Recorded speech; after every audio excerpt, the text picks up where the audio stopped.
EEKtober, everyone. We are doing 31 days of scary movies, and today is day number 1. I am Melissa Forziat. I'm a keynote speaker. When I speak, my topic is something I call Take the Doughnut, which for me is another way to say carpe diem. So that comes from this strange thing that happened to me in college where I left an actual donut on a table, and it became almost immediately an object lesson for me in what it looks like to leave opportunity behind. So I don't want to do that anymore. I want to take the donut instead. Now, from time to time, I'll issue myself a take the donut challenge. If there's something I want to go after, I'll say it's a take the donut challenge and I'll start going for it. And it's sort of a way to keep myself accountable to it, make it an official thing. But this time I'm really excited because I'm opening up this Take the Donut challenge to anybody who wants to join. And here we are. Thanks for joining me. It's 31 days of scary movies. And again, today's day number 1. So we're going to talk about Children of the Corn. This is the 1984 original version of the movie. Now, when I was classifying this on my list, I put it into Creepy Kids Supernatural. That felt like a good place to put this so that it would let people know what it was about and maybe not be, if there are any more minor subgenres you might include there, I didn't want to be too spoilery with it. It was directed by Fritz Kirsch. It was written by Stephen King and George Goldsmith. The stars of this film, we've got a bunch. We've got Peter Horton, who played Bert, Linda Hamilton, who played Vicky, John Franklin, who played Isaac, Courtney Gaines, who played Malachi, Robbie Kiger, who played Job, and Anne-Marie McAvoy, who played Sarah. This is based on Stephen King's short story from 1977 called Children of the Corn. And look, if I'm being honest, as many horror movies as I've seen in my life, I think this is the only one from this franchise that I've seen. So I thought, I know there are other films in this franchise. What are they? I just wanted to share them with you. And then I was blown away. Because, okay, we've got the one we just watched, right? And then you got Children of the Corn, 2, 3, 4, 5, 6, 6, 6, because you've got to get to 666 so you can do that joke. We've got Children of the Corn Revelation, Children of the Corn Genesis, Children of the Corn Runaway, and then we have a remake from 2009 and a reboot in 2020, both called Children of the Corn.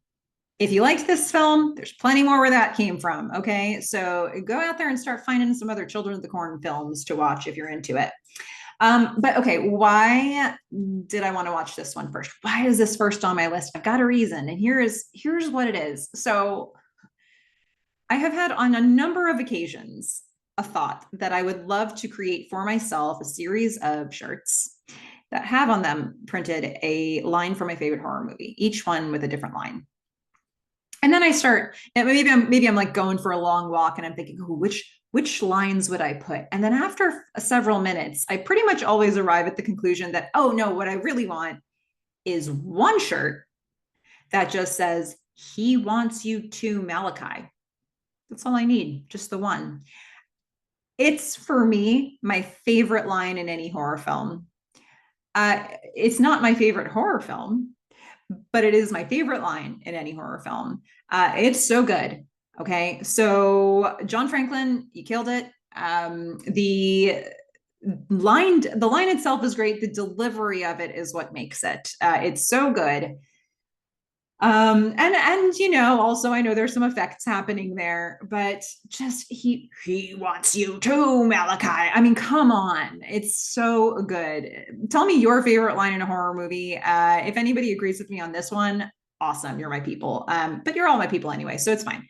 I love you no matter what your favorite line in a horror movie is. Okay, so let's talk a little bit about the film. First of all, I should say, like, I'm just starting these, so I don't know quite what the tone is going to be of how I do these reviews of these films, these recaps of these films. But the thing about the horror genre or scary movies at large is that there's a pretty big spectrum in how they're supposed to make you feel. There's all different kinds of tones that scary movies set. Some of them feel real. They feel, like serious, and some of them are funny. And for me, this doesn't go all the way into like the most blatant camp, but there are moments where I find myself giggling a little bit. So I imagine that's going to come out here, but let me start with some of the more like artistic thoughts about this film. First of all, I find that a lot of times in horror films, it's important to set the stage by showing how isolated the main characters are from anybody else or anything else. Like they can't get to help easily. A lot of times a movie needs to show you that, and they do so in a visual way. And a lot of times that'll happen with like an overhead shot, an aerial shot. They'll pull back, they'll show you how very far away they are from anything else. They'll show you they're amidst a bunch of trees or the forest or something, or you just can't get to anybody. What's cool about the way this film starts is that they show you that, but they do so with close-ups. You're getting close-ups of corn. You're getting close-ups of the ground. You're getting close-ups of dust and dirt coming up from the ground, and there are no people anywhere. So somehow they managed to achieve the same thing by zooming in really far so that you can see up close the details, and yet you still feel like nobody has gone here, nobody has tread these paths in a very long time. The other thing that I think is cool is that they found a lot of ways to make the corn look interesting. You know, Vicky and Bert make fun of it in the beginning of their drive. They're like, yep, we've been driving for a while, and boy, this is a lot of corn. But in the way it's shot, it actually feels like we're continuing to get new and inventive ways to look at the corn. Because actually the corn kind of needs to feel alive because there's a spirit in there. Everything else needs to seem dead, but I think they did a good job of making it feel like that's the only thing that has life. The corn is another character in this film. But when you're not in the field, there still needs to be corn everywhere. Set deck here had one job: put corn everywhere. There must have been somebody going around being like, more corn. No, it needs more corn over here. I want, oh, that's not enough corn. There must have been just like somebody whose sole job it was to make sure everything was cornified. So they also did a great job. Corn everywhere. I love that the church has, you know, their signage outside is like corn drought and the Lord. I think that kind of tells you how all of this happened. You know, what was the what caused all of this? I imagine those two things right there are your reason: corn drought and the Lord. Another general note about this movie. Okay, so we're going to be set in Gatlin, Nebraska, which we are going to find out is not on a map.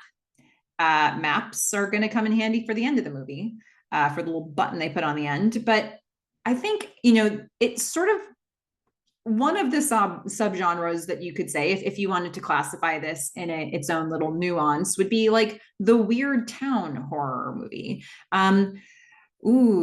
We got into some people from outside came in and everything was so strange. You set foot inside the limits of the city and it just got all so weird. So that's definitely something that we're playing with here. There's so many things about this film that feel like when we talk about tropes of horror films now, like, yep, this film has them, like all of them, most of them. And just a lot of things where, you know, like when you see films later that sort of acknowledge the rules of horror films, yeah. We certainly got there with this one. And, you know, it's an early, you know, it's still relatively early for these films. So there's a lot to explore. There's a lot that hasn't been overdone yet. So they're using it in ways that I think were effective. We're going to start with we're going to go to a flashback from 3 years ago to see sort of the inciting incident of how the kids took over. Because I think like corn drought plus the Lord is the story here. But why are there no adults here? We need to see how that came to be. So we're going to go back to 3 years ago. We're going to get a voiceover from Job. We're going to go to Hanson's diner.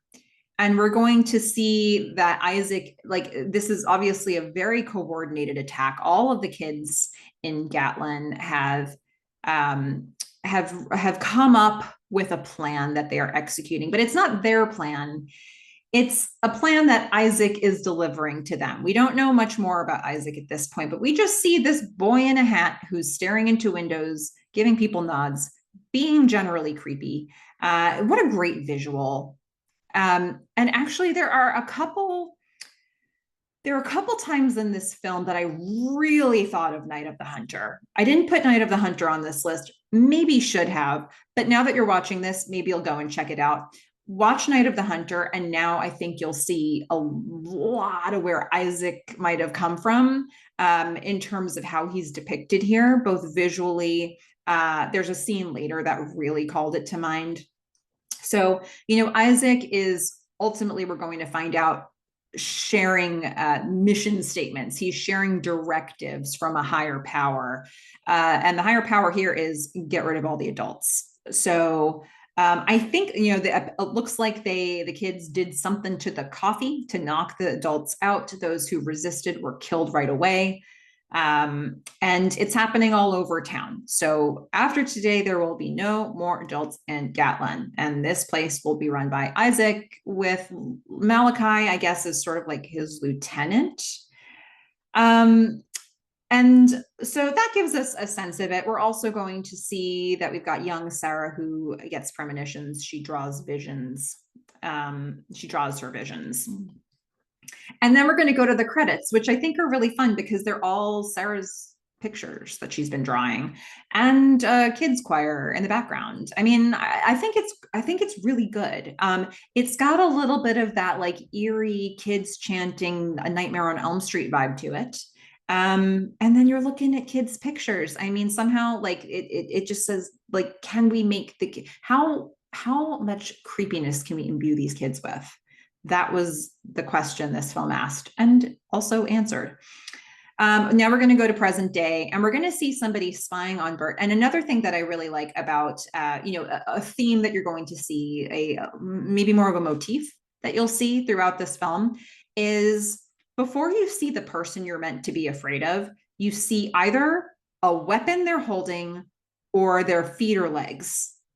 And so it just creates, even if you see them just a moment later by their face, it just creates that sort of eeriness of, people are stalking and, being voyeurs and spying, and that they're lurking in the shadows, but you don't always know who they are. And so that's something we're going to see a lot. And we actually start that with Vicky, who's a protagonist in this film, but she's sort of creeping up on Bert, who's in bed. It's before they start their drive. It's his birthday. She's going to, surprise him and wish him happy birthday and sing him a song. And what we learn almost immediately is that my friend Bert has commitment issues, and that might be the scariest part of this film. Either his lack of willingness to commit or Vicky's insistence on him doing it. Between those two things, that is, to me, like the scariest part of this film. Vicky, he's not that into you right now. I don't know what to tell you. Like, I don't know. He doesn't want to commit. Okay, let it go. Find somebody who does.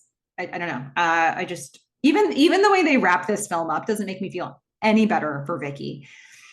But having said that, we're going to now go on the open road. We're driving to Seattle for whose job? Of course, Bert's, because he's got future plans that may or may not have to include her, but she's coming along anyway. He's got an internship in Seattle, and they got, halfway across the country. Well, more than that. They're in Nebraska now. And we're going to find simultaneously another story happening, because in this Gatlin, in this place of many kids, there is Joseph, who doesn't want to be in this place of many kids anymore. He wants to run away. He's got his briefcase, the suitcase actually is what he has, and he wants out.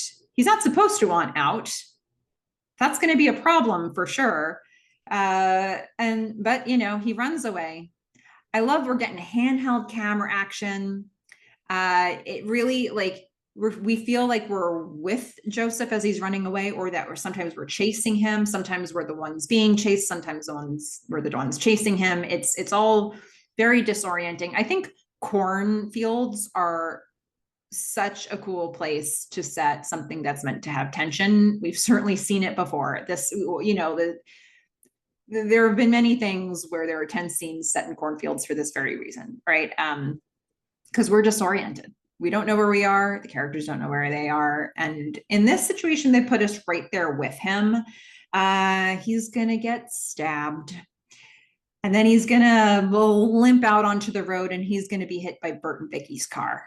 And we're gonna continue throughout this movie to see people peering behind things. We don't see them, we just look out from behind them like we're them. So there is a bit of a if I think about other films of this time period, a lot of films that are slashers or stalker films have this element to them. Like you'll get a Michael Myers who's watching a scene and you can feel that you're in his position. Stuff like that is called to mind here. So we're going to find some more rules that have been set for this place. We've got Sarah and Job, who they found a house to be in. I don't know where the rest of these kids are living. There are certain details that I think were probably maybe they were in the short story.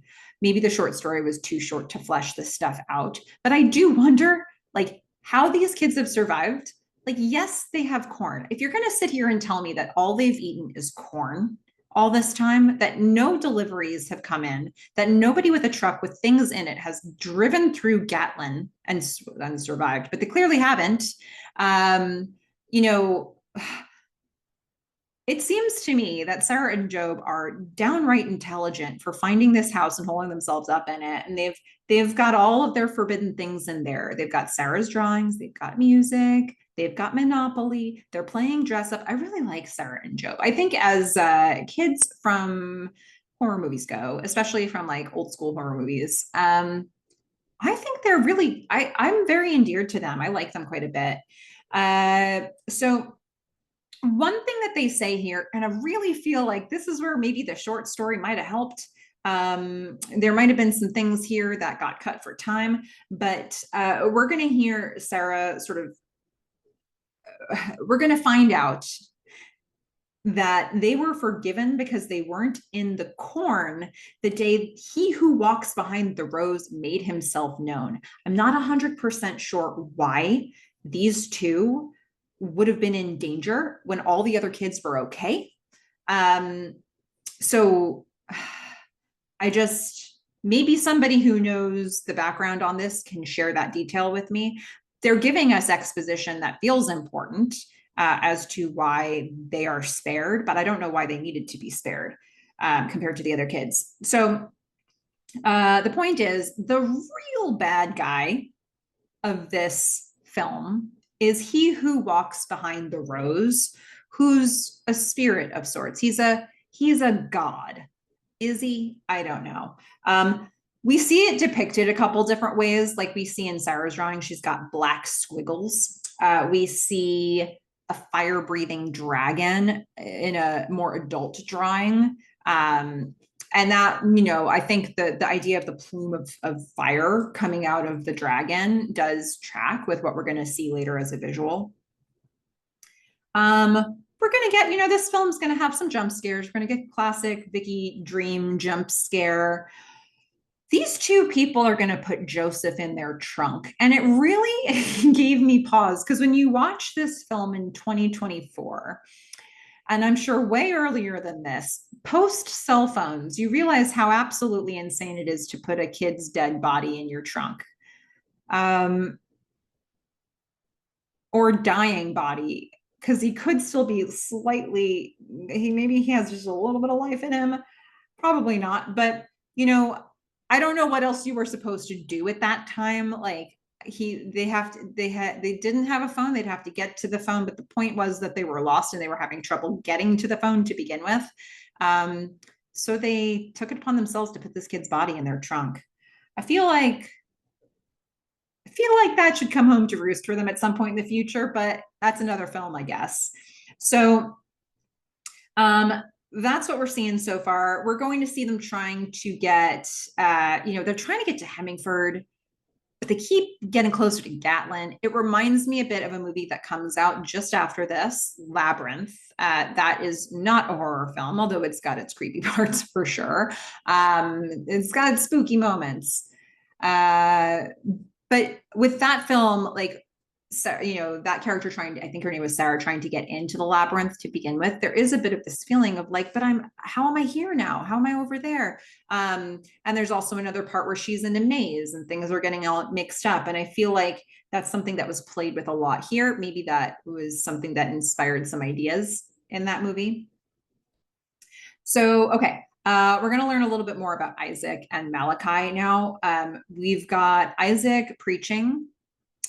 Joseph, that's Joseph. He was a betrayer. Not good. Not good, Joseph. He is sharing some of the wisdom of he who walks behind the rose, some of the insight. That's what Isaac does. He's a mouthpiece for he who walks behind the rose. And he has said, I will send outlanders amongst you, unbelievers of the holy. He says there's going to be a couple of them. The man's going to test you more than the blue man. This movie is really good at like, here's the visual. It's very efficient. It hits us over the head with it for sure. And then you see the blue man. It's basically a scarecrow now. It's this guy, deceased, who has been up on this cross for Lord knows how long. And when I look at the clothes on the blue man, they're not like particularly bloody or singed or burnt. So I'm wondering, like, how exactly did the blue man die? I'm wondering if they just left the blue man there to starve until he died. Or, because what happens to Isaac later would have left a mark. Isaac, by the end of this film, is just singed. So I don't feel like I'm seeing the same thing with the blue man, but that's okay. Either way, he's dead. He's all the way dead by a lot, basically a skull at this point. So that's what's happening there. Isaac is saying that, he who walks behind the rose has said, bring him the blood of the sacrificed outlanders, or just bring him the outlanders and he'll take the blood. Either way. Okay, that's ominous for our protagonists. Vicky and Bert are now exploring the empty town of Gatlin. They find a house. They find Sarah. Haven't found Job yet. They are noticing that there aren't many people here at all. In fact, they've only found Sarah. Sarah tells them this she leaves out lots of details here. She's like, oh, you want the grownups? They're in the cornfield. Oh, why are they? No, Isaac put them there. Sarah's being real hedgy about what these grownups are doing. Bert's looking for people. He's going to go to the school. Lots more voyeurism happening. Lots more people we can't see peering around corners to look at Bert. It's just ominous. We're going to see Sarah draw a premonition of Vicky being dragged out to be strung up next to the blue man. Vicky doesn't like that one bit. She's not feeling great about Sarah's muse, whatever that may be. Malachi is going to come in at this point with a band of thugs, and he's going to take Vicky, and he's going to say, we want to give you peace. It just doesn't feel like that's part of the deal. Like that feels like a really nice. Now, I feel like Malachi, if he just kept moving on this angle, it would be not a bad PR campaign, but I don't think it's true at all. And I don't know why he feels like he needs to lie about it here, but that's fine. Isaac, meanwhile, is so pissed off at Malachi. I mean, look, Isaac himself is middle management. The man, he who walks behind the rose, he's the top. Isaac thought he was just under that. Malachi is supposed to be way under that. And here's Malachi gaining favor with Isaac's people. And so Isaac is going to chew Malachi out. He's like, look, you sacrificed Joseph without an offering. You spilt the blood of an old man. Look, like, we needed that oil and gas. Why are you just there's so much, he just has a bloodlust that he can't contain. Malachi seems to think that this is really what he who walks behind the rose wants. But Isaac won't stand for that because Isaac's the one who gets the information. You execute, I get the information. You can't do your job without me. We're about to find out that Malachi can. So meanwhile, what's up with Bert and Vicky? Bert's looking for Vicky. She's being strung up on a cross, and everybody's shouting "kill." So yeah, it seems bad. Seems bad right about now. Okay, so what's happening at the church in the process of looking at all the different places where people are peering out of? We've noticed that there's a curly-haired girl who's in the church. She sort of guards the church. I really like this character. I think she's the most like relentless of all of them. I think she's the last one who'll give up an inch to anybody. If you make her, she'll fight back. So we've got a whole bunch of kids in church. We're going to find out who Amos is. Amos is turning 19 today. Yay, happy birthday to you. You're going to be killed. He, apparently, the rule is the second you turn 19, you're going to die. You're going to be sacrificed. It's good. It's a good thing. He's actually stoked. So this ritual starts with spilling some of his blood and having people drink it. Bert, of course, is going to interrupt this, and he's going to be all pedantic on them. He's like, "What are you doing? This isn't a thing. Where's all this?" He's going to tell them what's what. The curly-haired girl is like, "I've heard enough of this." She stabs him, but he escapes. There's a chase scene, and when you have chase scenes this early in a film, you can't catch them. You just have to sort of.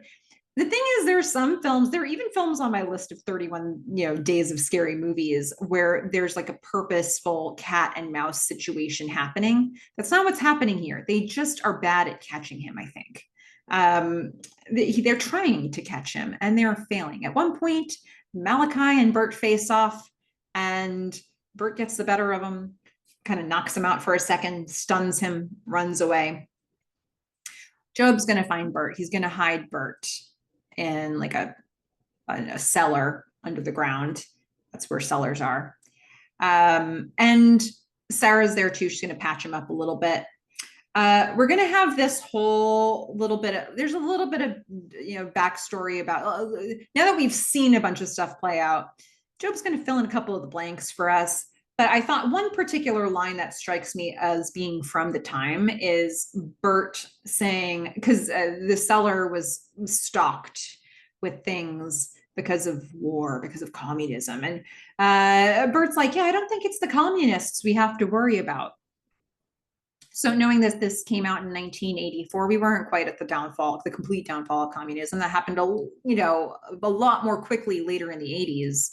But I do feel like that's a message that this film is putting there, that maybe now wouldn't hit as hard, but probably then did. So, okay, Isaac is losing control of the crew, but he's got his objective, he's got his directives, and that is to sacrifice Bert and Vicky. But here's the thing: what Malachi did was just sloppy and reckless, because now they've strung up Vicky, and Malachi wants to use Vicky as bait. He wants to move her from the scene and like get her into a place where he can lure Bert into danger. But sorry, no can do. Vicky's already in the holy place. You can't move her now. Sorry, Malachi. So this is a conflict that, quite frankly, this is going to be an impasse. And Malachi thinks Isaac has lost favor with he who walks behind the rose. And Isaac is trying to hold on to that last bit of control. And this is where Isaac realizes, actually, Malachi's got a whole posse behind him now. Like, everybody supports Malachi. Or at least the strongest guys support Malachi. So there's not much that Isaac can do about this. So now Malachi's in charge. He has taken it by force. He is mutinied. And he's going to cut down Vicky and string Isaac up instead next to the blue man. because there's only one person who can lead folks in this town, and it's obviously going to be Malachi. So um, the point of cutting down Vicky is that you can potentially bring her into another place where you might find Bert and lure him. Meanwhile, we're going to get Job, Sarah, and Bert giving us an homage to Night of the Hunter. They are hiding out in a barn at night. And I'm telling you, there's a whole scene where those kids are like taking refuge in a barn. And they can see danger coming. And here we are.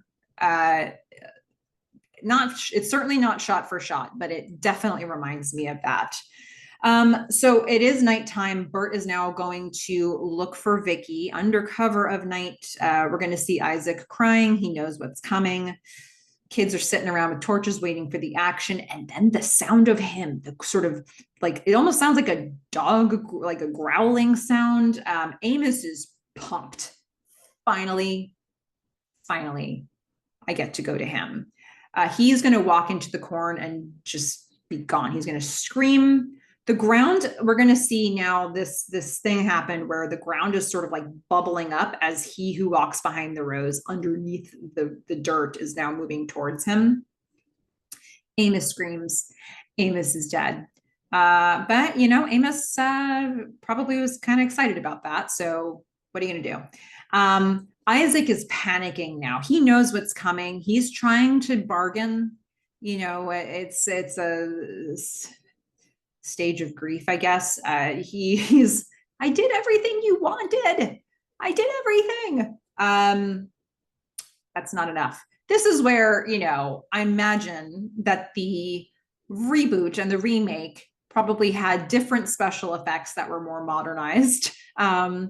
In this film, what they had was like a digital, like a pixelated sort of look. It was like a light, but definitely not a light.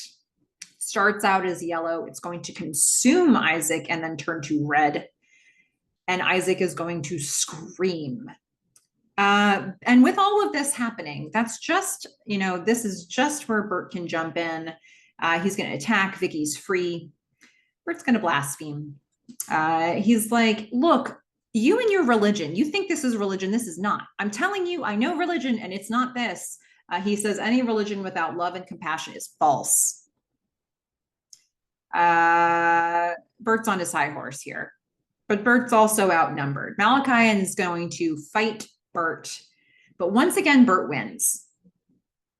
And just as Malachi is going to try to lunge for Bert once more, possessed Isaac, who was, when the light consumed him, it also exploded and blew the cross out of the ground. And now Isaac, possessed, is on the ground, speaking like a demon. And he says, Malachi, he wants you too, Malachi. He wants you to. Oh, it's so good. And my understanding is that Malachi's now dead. We don't see it happen, but we don't need to. He's dead. We know he's being choked by Isaac Demon. It's fine. Okay. So middle management is out of the picture. Now it is people who need to beat man who walked behind the corn, man who walked behind the rows. The kids are hiding in the barn. Everybody almost is hiding in the barn with Vicky and Bert. It's all stormy. Job's going to give us some more backstory here. Bert's like, can you just tell, like, we've got not a lot of time left in this film. Can you tell me how to beat this spirit, this demon, this god? And Job's like, let me tell you exactly. So remember Blue Man? That was Officer Hotchkiss. He had this thing in the Bible. I think he was trying to basically light this god on fire, this demon on fire. So yeah, basically, like if you light the whole cornfield on fire, that should do it. Probably, right? So, okay, that seems like as good a plan as any. There's a still, they have a hose, they're trying to connect the two. They want to get gas all over the cornfield. So I like the touch where Bert goes out to bring the hose out and, you know, obviously he's up to no good. The man who walks behind the rose doesn't want this to work. So the corn is like, the tendrils of the corn are trapping, they're physically like getting around Bert's limbs and trying to trap him down. Bert cuts them with a knife and frees himself, and you actually hear it wail. I like that touch. That was really good. And then, so Job comes out to help, which at first Bert really isn't into. He's like, look, I'm the big strong man with commitment issues, and I don't need you or anybody. I can do this by myself. I'm going to save the day by myself. Job's like, whatever. You basically get that very reaction from this kid. It's so great. Bert's, spreading the gas around, and then he has a rag. He lights it on fire. His only job now is just throw it and light the whole place on fire. Bert throws it badly. Job's like, Job, now with this bubbled up man who walks behind the rose, coming like from underneath the ground, bubbling through the dirt, getting closer and closer to Job. Job takes his life in his hands, walks out, grabs the fiery rag, brings it back. Bert must have sent this in the really wrong direction. He gives it to Bert and throws just a bit of shade. He says, throw right this time. Yeah. Like you said you could do this. I like that it's just this little nod of like, look how much these kids have accomplished in this film. Look how absolutely little the adults have accomplished in this film. And they've been doing this for 3 years. They've been fine. Okay. So it's so funny that this adult man comes in to save the day, this Bert, and Job's like, you had one task and you couldn't even do that. He's like one of the youngest kids in the film. So anyway, Bert throws it again. He does set fire to the cornfield this time. And, the fire starts to move closer to man who walks behind the rose. The rest of the characters reunite as the monster starts wailing. The monster, the demon, the spirit, whatever this thing is, it starts to wail. There's an explosion. And we're going to see once again 1984 VFX.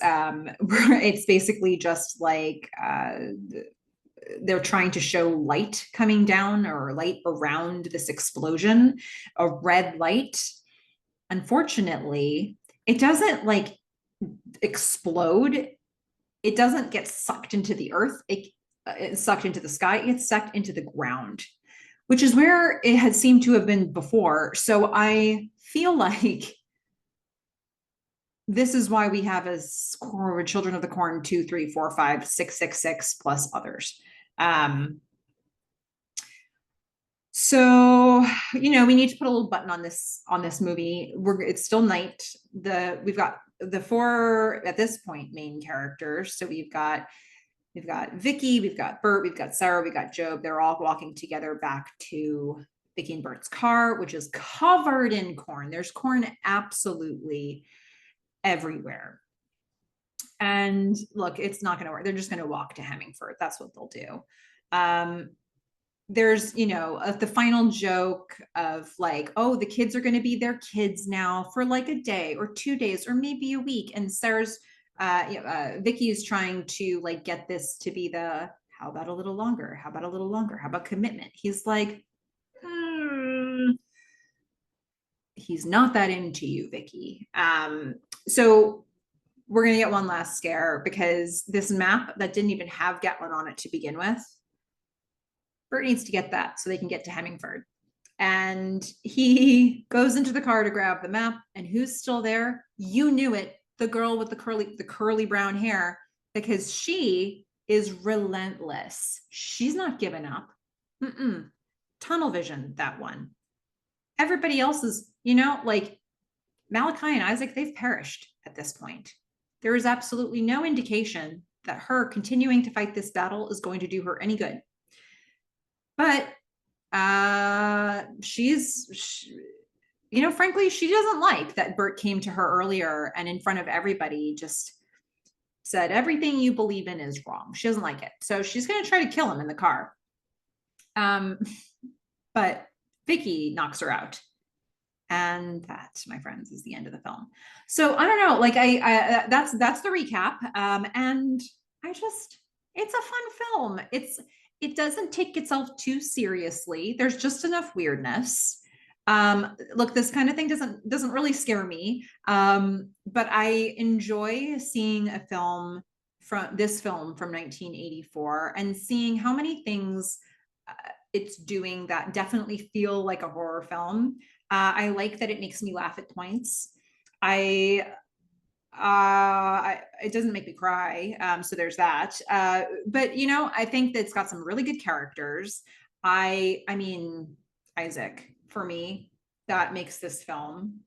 John Franklin is the film for me. And really that one line is the film for me. So yeah, I really enjoy that we're starting with something with so many exteriors. Probably wasn't easy to shoot if they were doing a lot of night scenes. A lot of kids to wrangle on set.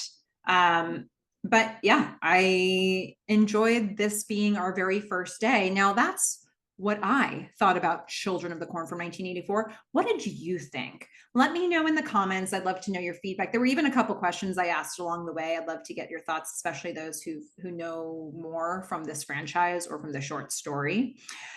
While you're in the comments, here's the deal. I need your help figuring out how scary this film is, because frankly, my scary meter is just flat out busted. I've watched so many horror films in my life that I've desensitized myself to them. So when I try to make recommendations to people, I never really know how scary a film is. If somebody says they don't like scary films, I'm kind of guessing.